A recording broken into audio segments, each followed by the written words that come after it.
Hello, my fellow legacy builders. I'm so excited about today. The Lord has so much in store for us, and I believe that we're building something big together. Remember, it's one stone on top of another stone, and I'm excited about this hour. We all came the same way. We all go the same way.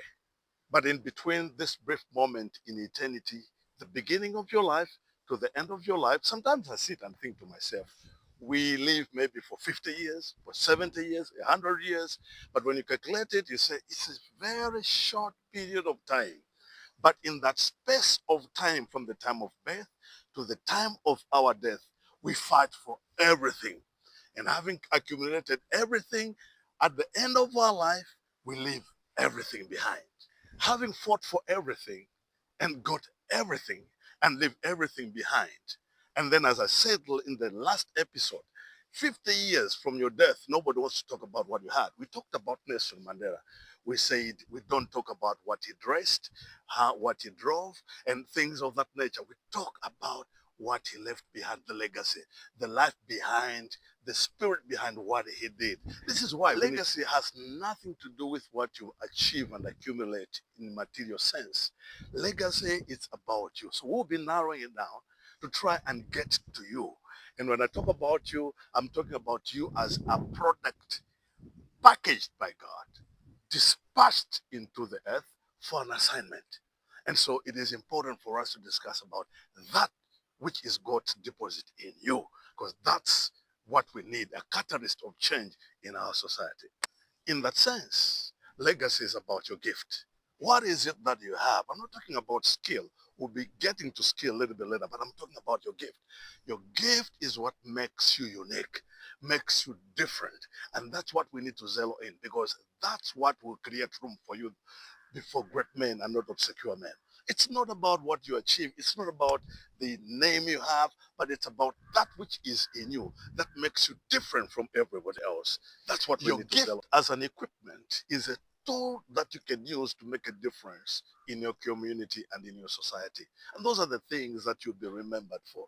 How did you use your gift? How did you deploy it? In fact, if you're going to help other people, in every area of their lives. You will never help them by just getting into the skill and releasing your skill. From the brief moment I've been around here, I have discovered that I'm able to touch more lives with my gift. Because from the brief moment I've been around here, I have discovered that my gift has taken me to places where my qualifications, my skills will not be able to get me to. And this is why I want us to discuss about this important matter, which has been very beneficial and still is very beneficial for me up to this stage of my life. And I believe if you can just tap into that, you will make a very big difference, because your gift is an equipment for change. You see, people can fight everything about you, but they can never fight successfully against your gift, because your gift, it is a divine deposit in you. What has been deposited cannot be outsmarted. That means that there is nobody that can compete with you. You are, as I said at the beginning of that other episode, you're one of a kind. You cannot be outsmarted. Nobody can successfully compete with you and achieve what you only can achieve, because you are unique. You're one of a kind. Beside you, there will never be any. This is why your gift is very critical in building your legacy. You cannot achieve anything without using your gift in terms of your legacy.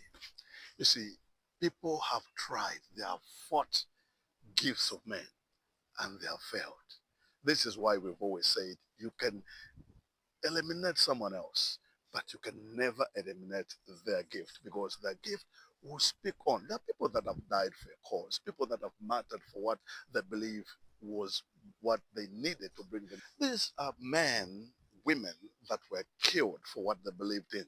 But years later, they may have not spoken about it. At that time, people were screaming and shouting and saying every negative thing. But later on, people begin to ask soul-searching questions. And then they begin to see the things that this guy saw, which they didn't see. And then years later, they sit down and begin to make an assessment of why did we get to the level of even eliminating the guy. Then the principles that they stood for begins to speak at that moment. These are the people that even history begins to record. Their names are in the books of history. And every nation of any country, they begin to mention their names. So you can never mention South Africa without mentioning Nelson Mandela. And yet when the time when that thing was happening, he was a rebel.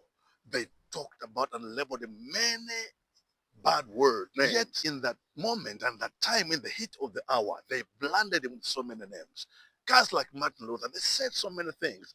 But when the time came after their death, some of them, then their life began to speak. And then they said, Lumumba, but we remember, this guy stood for this. Yeah, it was right.